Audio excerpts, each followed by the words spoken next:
ओडिया नाम फलक न लिखिले कड़ा कार्यानुष्ठान 25,000 टंका जाए देवाक पड़िबो फाइन। आईन उल्लंघनकारी शून्य सहनशीलता नीति अपणाई ओडिया भाषा प्रतिष्ठान।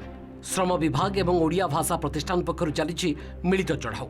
गत मे मासरू आरंभ होईछि स्पेशल ड्राइव। ओडिया नाम फलक न लिखिथिबा संस्था को कारण दर्शाओ नोटिस सहित प्रथमे 5,000 टंकार फाइन करा जाउछि।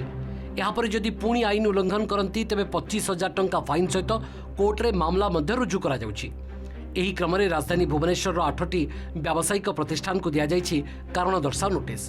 गत 2 मास मध्य खोर्धा जिलार 148 व्यावसायिक संस्था को शोकज मगा जाइछि। नोटिस पाइबा परे 61टी संस्था तुरंत ओडिया रे नामफलक लिखिछन्ति।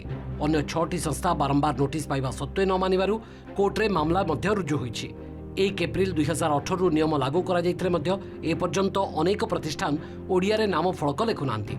दीर्घ दिन धरी सचेतन करबा परे एबे कार्यानुष्ठान पई स्थिर करिसेंती राज्य सरकार। हमें देखिलु जे मीटिंग करिकरी विभिन्न स्टेक होल्डर्स मानक सहित कथा हैला परे मध्य विशेष फलप्रद हेई नाही। सेथि पई एबे एनफोर्समेंट करा जाउछि। समग्र राज्य रे वर्तमान से एनफोर्समेंट कार्यक्रम चली छी।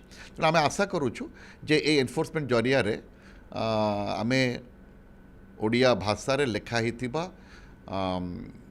साइन बोर्ड गुडी को आमे आगामी दिन पाइबा। आमे 148 प्रतिष्ठान को वर्तमान शोकज इश्यू करिछु। ता भितरु 61टी प्रतिष्ठान तार कंप्लायंस करि सारलेनी। 6टी प्रतिष्ठान नारे आमे माननीय अदालत रे डीपीआर भी फाइल करिछु। वर्तमान भी स्पेशल ड्राइव हमरो चालू रहिछि। आगामी दिन रे जो माने याकु डिस्प्ले न करिवे तांको नारे माननीय अदालत को पाखरे डीपीआर फाइल करा जिवो। एबडे राज्य रे नाहंती ओडिया विशारद जेउथिपाई अनेक ओडिया बहिरे भूल ओडिया शब्द छपा होछि।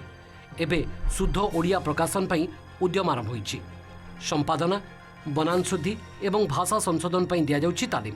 ओडिया शिक्षक एवं लेखकों सहित बहु सरकारी कर्मचारी एवं ओडिया पढ़िनथिबा युवपीढ़ी मध्य तालीम लेउछन्ति। तो हमर अनेक समय प्रूफ रीडर्स मिलुनांती, सफिशिएंट प्रूफ रीडर्स मिलुनांती, सफिशिएंट संपादना करिवार क्षमता थिबा लोक मिलुनांती।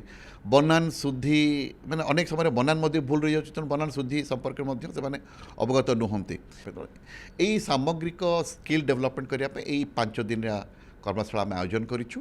ओडिया संपादना क्षेत्र में साहित्य क्षेत्र में संपादन एक शुद्ध पाठ निर्धारण करने संपादनार आवश्यकता रही। बनान शुद्धि संपर्क ज्ञान आहरण कर आमर आवश्यकता रही। प्रूफ रीडिंग करी एक शुद्ध ग्रंथ प्रलयन कर आवश्यकता रही।